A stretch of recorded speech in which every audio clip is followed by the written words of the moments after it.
1 year ago, I had a quick flash vision in church, and honestly, I did not understand it until this morning. As I was reading through a few scriptures, trying to decide which one to use for the board, the first verse stood out.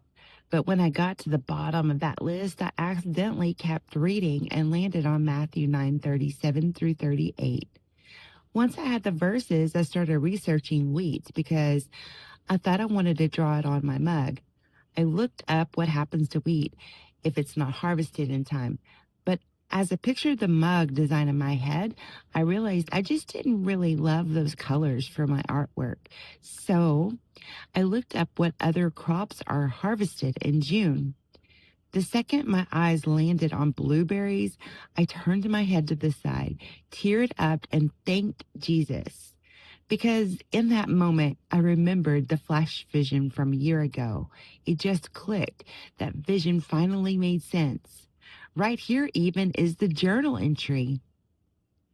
Today's board is the 350th chalkboard I've drawn, and it says, "Then he said to his disciples, 'The harvest is plentiful, but the workers are few.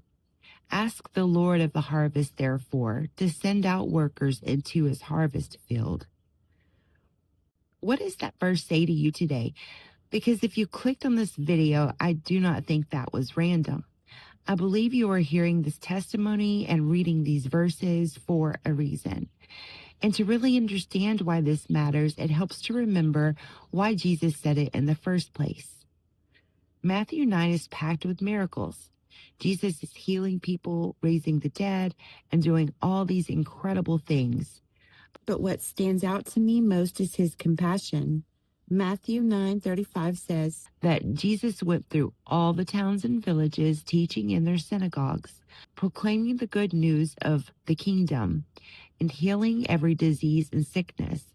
Then verse 36 says, when he saw the crowds, he had compassion on them because they were harassed and helpless, like sheep without a shepherd. These were people who had been let down by the leaders who were supposed to guide them. They were discouraged, overwhelmed, and spiritually lost. And Jesus saw that. So then he tells his disciples, the harvest is plentiful, but the workers are few. That second part, praying and asking the Lord for workers, that's what I'm doing today. My prayer is that you would know how he wants to use you in this season, and that you would be willing to share his goodness with other people. Use your testimony. Pay attention to the way he moves in your life. Notice the little things he lines up. He really does orchestrate things so perfectly. And when those moments come, act.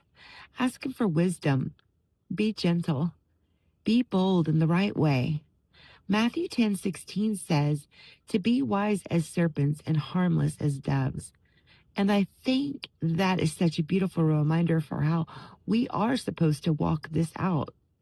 So if you're still here with me, stay with me. Subscribe if you want to. Keep joining me for these coffee breaks as we make our way toward 100 videos on YouTube. 100 coffee breaks, that is. Share this with someone who might need an encouraging word today, and meet me in the comments because I'd love to hear from you. Tell me this. When has God used a moment in your life to prompt you to act so that he would get all of the glory? I'd love to know. And I'll see you back here for Coffee Break 28.